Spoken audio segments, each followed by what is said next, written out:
JPMorgan, as reported last Friday, posts its first loss since 2004. The unshakable, the brilliant Jamie Dimon.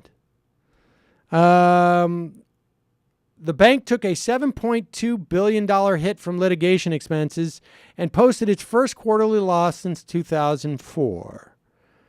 In unusually humble language for a CEO once lionized on Wall Street in Washington, Jamie Dimon said the first loss under his leadership was very painful for me personally.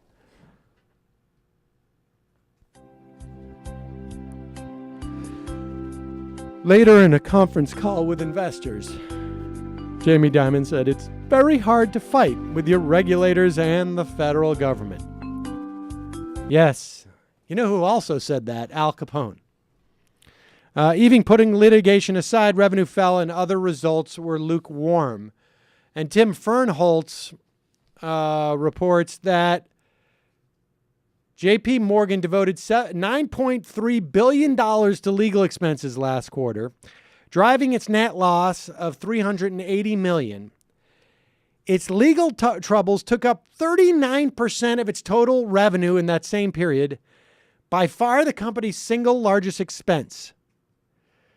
The largest bank in the United States spends more money fighting and paying off legal and regulatory challenges than it does paying its staff, buying securities, or paying rent on its 5,600 Chase retail bank branches. And Tim Fernholz has a good question. What is it? What does your largest expense say about your business? Ideally, the biggest cost should be at the heart of what a firm does. Goldman Sachs' largest expense was compensation and benefits for its infamous talent. Apple's largest expense in its most recent quarterly report was on sales, largely new stores and employees. General Motors' largest expense is building cars. For Goldman Sachs, it's trying to stay out of jail.